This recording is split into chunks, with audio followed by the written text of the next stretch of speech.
అందరికీ నమస్కారం. ప్రభు అయిన యేసుక్రీస్తు వారి పేరట మీకు శుభములు కలుగును గాక.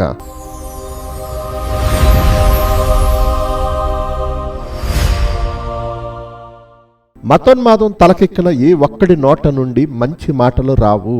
వారు పెంట తింటారు, లేదా అశుద్ధం తింటారు, మనుషుల మలం తింటారు. కాబట్టే మతోన్మాదం తలకెక్కిన వాడెవడి నోట నుండైనా మంచి మాట రాదు అని చెప్పడానికి ఒక ఉదాహరణ మీకు చూపిస్తాను, ఒక్కసారి చూడండి. నువ్వు నమ్మే తప్పు అని చెప్పడానికి ఈడేవాడు పనికిమాల బైబిల్ ఒకటి వేసుకొచ్చి ఇది తప్పు కదా మరి కాన్స్టిట్యూషన్ ప్రకారం రాజ్యాంగ ప్రకారంగా ఈ ప్రతి పాస్టర్ని లోపలేసేయాలి.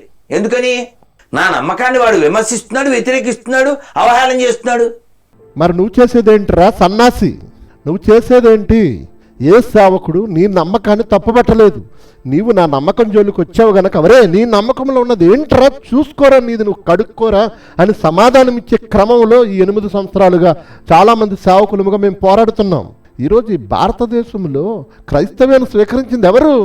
హిందూ మతంలో ఉన్నవారు, ఆయా మతాల్లో ఉన్నవారు. వారు అనుసరించేది తప్పని బయటకు వచ్చారు. ప్రత్యేకంగా ఏ పాస్టర్ చెప్పనవసరం లేదు. నీ నమ్మకాలను ప్రజల మీద రుద్దేసి ప్రజలను అమాయకులను చేసి భారతదేశ ప్రజలు తరతరాలుగా నాశనం చేసేయచ్చు. మీరు నాశనం చేసేసారు, నీ నమ్మకాలు తప్పని అనకూడదు. ఓకే అనుకుందాం కాసేపు, నీ నమ్మకం తప్పని అనకూడదు. మరి నువ్వు చేస్తున్నది ఏంటి? 5-6 సంవత్సరాలుగా ఈ సమాజంలో, ఈ భారతదేశంలో క్రైస్తవులు నిత్యము దూషిస్తున్న క్రైస్తవ నమ్మకాలను ఈరోజు నువ్వు వ్యతిరేకిస్తున్నావు.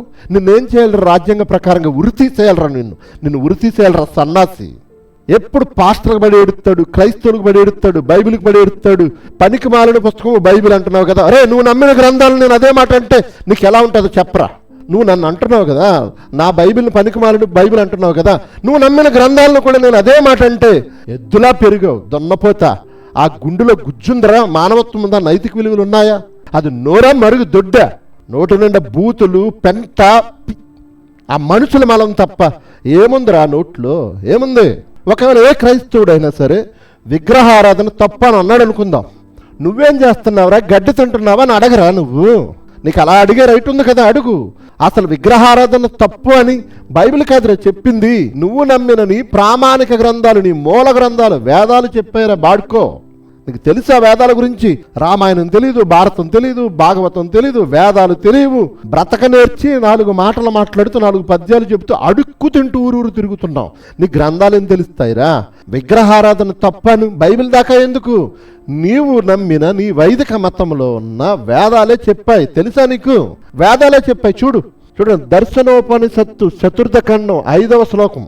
ఇక్కడ ఏమని రాయబడిందంటే, ఆ సంస్కృత శ్లోకానికి ఉన్న ఆ తాత్పర్యము, లోపలున్న నన్ను వదిలిపెట్టి బయట ఉన్న శివుణ్ణి ఎవరు సేవిస్తారో వాడు అరచేతిలో ఉన్న అన్నం ముద్దను వదిలి మోచేతిని నాకినట్టే.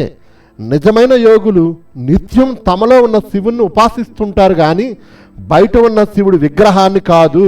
వెతుక్కో, గ్రంథ జ్ఞానం ఉంటే వెతుక్కోపోయి. ఐందవ సహోదరులారా, బైబిల్ చెప్పింది విగ్రహారాధన తప్పని మీరు అనుకుంటున్నారేమో. బైబిల్ మాత్రమే కాదు, మీరు నమ్మిన, ఇప్పుడు లేవో మీ చేతిలో ఉన్నాయో లేవో, ఆ ప్రామాణిక గ్రంథాలలో, ఉపనిషత్తుల్లో, వేదాలలో ఉన్న ఈ సంగతులు గమనించండి. విగ్రహారాధన తప్పు అని మీ గ్రంథాలు చెబుతున్నాయి, బైబిల్ కాదు. బైబిల్ మాత్రమే కాదు, వ్యాఖ్యానం. అసలు ప్రతిమలు అనేవి మూర్ఖుల భావన కోసమే కల్పించబడ్డాయి. ఎవడు తన ఆత్మగా అపూర్వం, అపరం, సత్యం, ఘన, ఆనందమయమైన పరబ్రహ్మను చూశాడో వాడే పరబ్రహ్మను దర్శించిన వాడు. అంటే ప్రతిమలు అనేవి మూర్ఖుల భావన కోసమే మీ గ్రంథాలు చెబుతున్నాయి. ఇంకొక మాట చూపిస్తాను చూడండి. మైత్రేయ ఉపనిషత్తులో 2వ ఖండము 27వ మంత్రం, భక్తుడైన వాడు రాతితో చేసిన దేవతా విగ్రహాలను, లోహముతో చేసిన దేవతా విగ్రహాలను, మనులతో చేసిన దేవతా విగ్రహాలను, మట్టితో చేసిన దేవతా విగ్రహాలను, ఇతర ఏ పదార్థాలతోనూ దేవుళ్ళు, దేవతల విగ్రహాలను చేసుకోకూడదు, వాటిని పూజింపకూడదు. మీ ఉపనిషత్తుల్లోనే చెప్పబడింది కదా విగ్రహారాధన తప్పని. విగ్రహారాధన చేయకూడదు, వాటికి మొక్కకూడదు, పూజింపకూడదు. చూడండి, భక్తుడైన వాడు రాతితో చేసిన దేవతా విగ్రహాలను, లోహముతో చేసిన దేవతా విగ్రహాలను, మనులతో చేసిన దేవతా విగ్రహాలను, మట్టితో చేసిన దేవతా విగ్రహాలను, ఇతర ఏ పదార్థాలతోనూ దేవుళ్ళు, దేవతల విగ్రహాలను చేసుకోకూడదు, వాటిని పూజింపకూడదు. బైబిలే చెప్పిందని ఏడుస్తున్నారేంట్రా మీరు? బైబిల్ మాకు మాత్రమే చెప్పింది, తన బిడ్డలైన వారికి బైబిల్ కలిగిన వారు విగ్రహారాధన చేయకూడదు, అది తప్పు. ఏ రూపంలోనూ నా మహిమను చూడకూడదు, నా రూపము చేయకూడదు.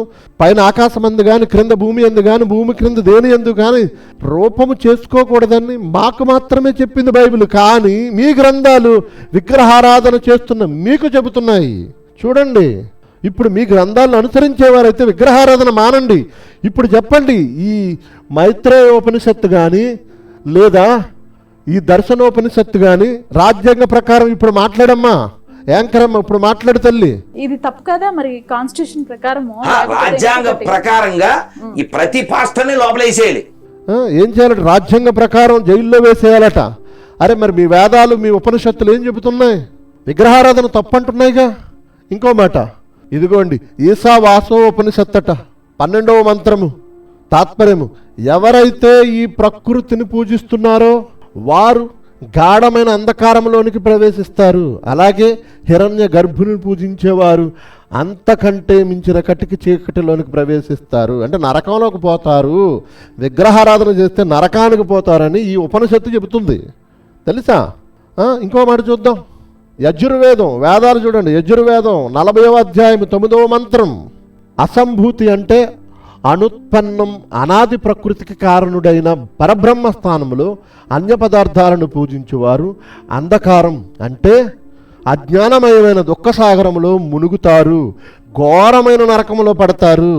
ఘోరమైన నరకంలో పడతారు. నరకంలో పడతారట విగ్రహారాధన చేస్తే. నేను చెప్పలేదు, యజుర్వేదం చెప్పింది.